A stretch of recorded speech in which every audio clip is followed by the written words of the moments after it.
E2 visa US treaty countries के citizens के लिए एक ऐसी ग्रेट अपॉर्चुनिटी है जो आपको एक स्मॉल स्केल की इन्वेस्टमेंट्स यानी एनीथिंग स्टार्टिंग फ्रॉम $100,000 आप किसी भी एग्जिस्टिंग बिजनेस में इन्वेस्ट कर सकते हो, आप किसी नए बिजनेस को स्टार्ट कर सकते हो, आप किसी फ्रेंचाइज में इन्वेस्ट कर सकते हो या किसी बिजनेस के शेयर्स परचेज कर सकते हो या किसी एग्जिस्टिंग बिजनेस को कंप्लीटली परचेज कर सकते हो।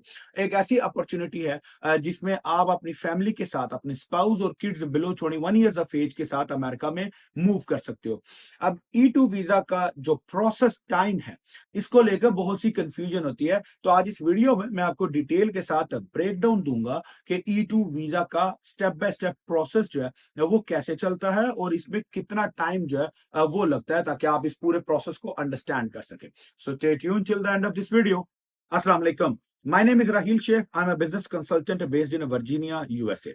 मेरी फर्म स्टार्टअप बिजनेस ब्यूरो में we provide consulting and management services to international investors and entrepreneurs जो अमेरिका में अपना बिजनेस एस्टैब्लिश करना चाहते हैं और उस बिजनेस की बेस पे अमेरिका में मूव होना चाहते हैं। E2 वीजा ट्रीटी कंट्रीज के सिटीजन्स के लिए एक ऐसी बिजनेस अपॉर्चुनिटी लेकर आता है जिसमें आप कोई भी बिजनेस की लेजिटिमेट इन्वेस्टमेंट करके विच स्टार्ट्स फ्रॉम $100,000 और अबव आप जो है वो अमेरिका में माइग्रेट कर सकते हो। अब इस वीजा के प्रोसेस टाइम को लेकर बहुत सी कंफ्यूजन है। बहुत सारे मेरे क्लाइंट्स जो हैं, जो इन्वेस्टर्स हैं, व्हेन दे अप्रोच मी, तो उनको कुछ कंफ्यूजन हैं, कुछ मिसअंडरस्टैंडिंग्स हैं। तो आज इस वीडियो में हम इसको समझते हैं कि ये प्रोसेस होता कैसे है। तो सबसे पहले हम जो ये पूरा प्रोसेस है इसको ब्रेक करते हैं दो सेगमेंट्स में। तो स्टेप वन जो है वो बिजनेस फॉर्मेशन का प्रोसेस है या बिजनेस एक्विजिशंस का प्रोसेस है, जिसमें आप अपना बिजनेस या तो स्टैब्लिश करते हो या परचेज करते हो। सेकंड जो प्रोसेस है, सेकंड जो स्टेप है, वो आपकी वीजा एप्लीकेशन का प्रोसेस है या पिटीशन फाइलिंग का प्रोसेस है। तो एक आपका बिजनेस सेटअप का प्रोसेस है, एक आपका वीजा एप्लीकेशन का प्रोसेस है। तो इसको हम दो सेगमेंट्स में करते हैं। नंबर वन जो सेगमेंट है, उसके जो टाइम ब्रेकअप्स है, उसमें सबसे पहला स्टेप ये होता है कि आप जब भी अपनी एक स्टेट सिलेक्ट करते हो कि आपने किस स्टेट में जो है वो बिजनेस करना है, फिर आप एक बिजनेस की इंडस्ट्री सिलेक्ट करते हो कि आपने किस इंडस्ट्री का बिजनेस जो है वो करना है। जब आपकी ये दो चीजें हो जाती है तो स्टेप वन पे आप कंपनी रजिस्टर करते हो, एक जो कि कॉमनली जो है वो LLC कॉमन प्रैक्टिस है, इजी है, सिंपल है। उसके अलावा एस कॉर्प और सी कॉर्प भी होती हैं, उनकी अगेन टेक्निकल कॉम्प्लिकेशंस हैं। I am not gonna discuss those complications in this video, लेकिन LLC जो है वो सिंपल स्टेप होता है, इजी टू मैनेज होती है फॉर अ न्यू कमर और न्यू इन्वेस्टर।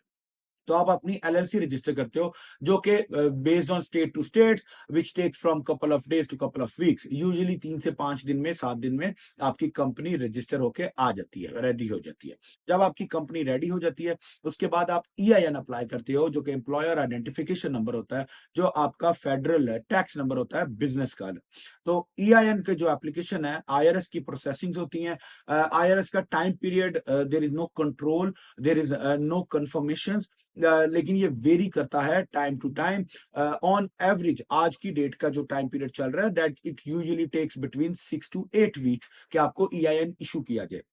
तो ये जो 6 से 8 हफ्ते का प्रोसेस होता है EIN आने का। Sometimes it gets very fast, 2 से 3 हफ्ते में भी आ जाता है, and sometimes it goes late, जो 8 से 10 हफ्ते भी लग सकते हैं। बट एवरेज टाइम 6 से 8 हफ्ते का टाइम होता है जो उसमें आपका EIN आता है। अच्छा, अब ये जो इनिशियल 2 महीने का प्रोसेस है, जिसमें आपकी कंपनी और टैक्स और ये सारी चीजें होती हैं, इसमें पैरेलली जो है वो आपका जो डॉक्यूमेंटेशन और प्रोफाइलिंग है वो प्रिपेयर किया जाता है, और इसके साथ साथ बिजनेस की सर्च भी स्टार्ट कर दी जाती है। अगर आपको एग्जिस्टिंग बिजनेस परचेज करना चाह रहे हो या अगर आप नया भी बनाना है, तो उसके लिए जो आपको कोई लोकेशन चाहिए, तो वो लोकेशन की सर्च स्टार्ट कर दी जाती है। तो ये जो दोनों प्रोसेस है ये ओवरलैप करते हैं, जिसमें आपकी EIN और आपका बिजनेस का सर्च, ये दोनों स्टार्ट होते हैं। बट सर्च बहुत अग्रेसिव नहीं हो सकती, क्योंकि जब तक आपका EIN आएगा, बैंक अकाउंट ओपन होगा, फंड्स रेडी होंगे, तो that is the only time जब आप अग्रेसिवली रिसर्च जो है वो शुरू करते हो। बट इस ड्यूरेशन में आप ओवरऑल अपने डॉक्यूमेंटेशन जो है उन सबके रिव्यू और उन सबकी जो गैदरिंग है वो आप कंप्लीट करते हो।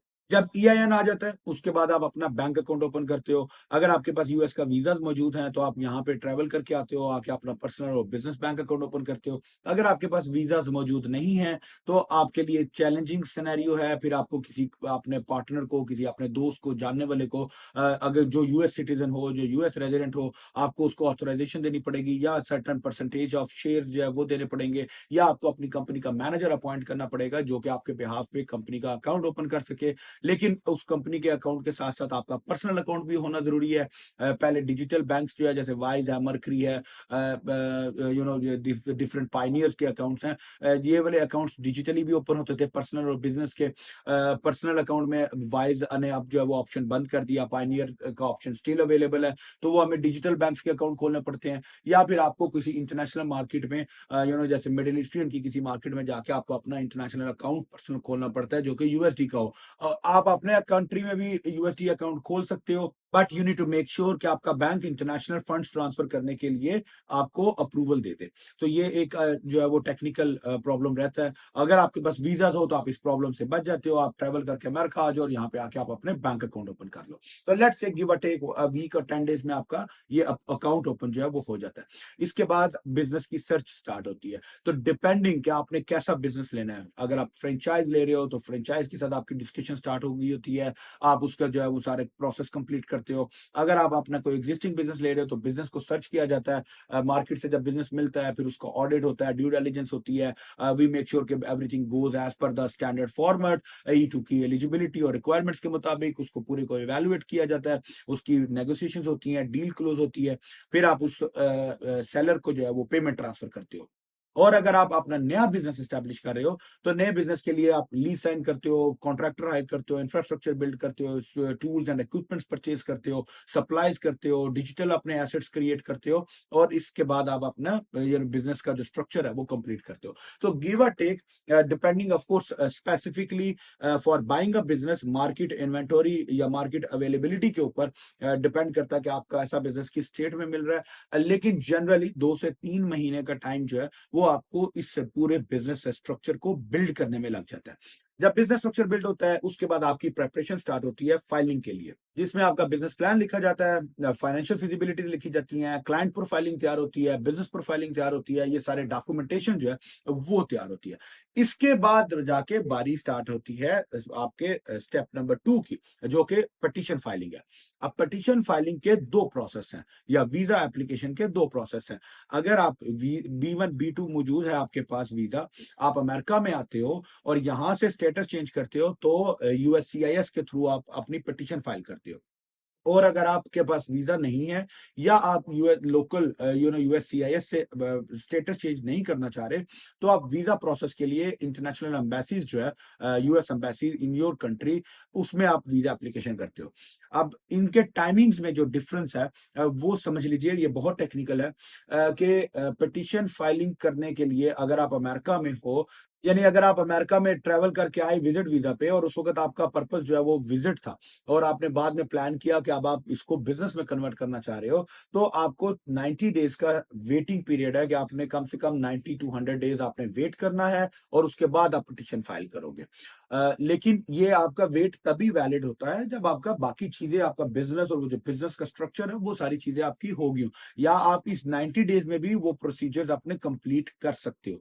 यहाँ पे प्रॉब्लम बहुत सारे इन्वेस्टर्स की आती है कि वो आने के बाद दे जस्ट नो कि 90 डेज का वेट करना है, so they come here, they sit here, वो अपनी विजिट्स करते हैं, अपनी टूरिज्म एक्टिविटीज कर रहे हैं या जो भी बिजनेस की एक्टिविटीज कर रहे हैं या whatever they are doing, तो वो वेट करते हैं कि 90 डेज पूरे होंगे तो हम पिटीशन फाइल करेंगे। बट प्रॉब्लम यह है कि वो अगर आपके डॉक्यूमेंटेशन और बिजनेस रेडी नहीं है तो आप फाइल नहीं कर सकते। तो आपको ये मेक श्योर करना है कि आपकी फाइलिंग रेडी हो, ताकि आपका जब जो ही 90 डेज का स्टे पूरा हो आप अपनी एप्लीकेशन फाइल कर सको। तो ये है प्रोसेस अगर आप स्टेटस चेंज करने जाते हो। दूसरा जो प्रोसेस है वो वीजा एप्लीकेशन का है।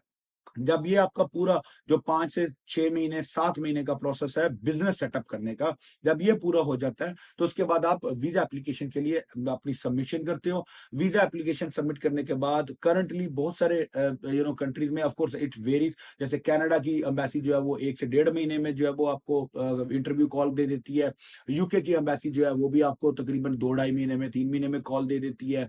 Pakistan, Saudi, Dubai, middle east की जो एम्बेसीज हैं, ऑन एवरेज इस वक्त 3 से 4 महीने मिनिमम, पाकिस्तान की एम्बेसी कभी कभी इससे भी थोड़ा सा ज्यादा टाइम लगा लेती है, बट एवरेज जो है वो 3 से 4 महीने का प्रोसेस टाइम होता है, वेट टाइम होता है, जिसमें एम्बेसी आपको वीजे की कॉल करती है। बट इस सारे टाइम से पहले आपको जो इंपॉर्टेंट फैक्टर है वो बिजनेस सेटअप होगा, तो आपका वीए वेटिंग पीरियड स्टार्ट होंगे, एप्लीकेशन सबमिट होगी। अगर बिजनेस सेटअप नहीं है तो आपके वेटिंग पीरियड का टाइम तो पूरा हो रहा है, लेकिन आपकी एप्लीकेशन रेडी नहीं हो रही। तो you need to make sure कि पहले आप बिजनेस को कंप्लीट कीजिए और उसके बाद आप अपनी वीजा एप्लीकेशन को प्रोसेस करें। आप जो कंप्लीट पूरे का पूरा एंड टू एंड का प्रोसेस का टाइम है, वो जैसे मैंने बताया कि 5 से 7 महीने, depending on market availability business setups में। उसके बाद 3 महीने का वेटिंग पीरियड, या ओवरलैप भी कर सकते हैं आप ये वेटिंग पीरियड यूएससीआईएस का, चेंज ऑफ स्टेटस का। आपका 3 महीने के वेटिंग पीरियड के बाद सबमिशन करेंगे। प्रोसेसिंग, प्रीमियम प्रोसेसिंग फीस आप पे करेंगे $2500 की यूएससीआईएस को, तो आपका 15 डेज में रिस्पॉन्स आ जाएगा। और अगर आप एम्बेसी से प्रोसेस कर रहे हैं, तो एम्बेसी से जो अभी एम्बेसीज की फीस है $315 या $20 की कुछ फीस है DS 160 की, आप वो पे करेंगे तो आपका 3 से 4 महीने में एम्बेसी कॉल करेगी। तो ये है इसका पूरा जो प्रोसेस है, और ये इसका जो टाइम पीरियड है। तो मेक श्योर कि आप बड़ी डिटेल से इस सारे सेटअप को समझ लीजिए, ताकि आप अपने टाइम फ्रेम्स जो है और अपनी माइग्रेशन प्लान जो है, वो इस सारे टाइम फ्रेम के अकॉर्डिंगली आप प्लान कर सकें। यूएस बिजनेस से रिलेटेड या ई वीजा से रिलेटेड आपके कोई फर्दर क्वेश्चंस हो, कोई कंसर्न्स हो, तो feel free to reach out to me. Me and my team would be happy to address all of your concern. Thank you so much. अस्सलाम वालेकुम।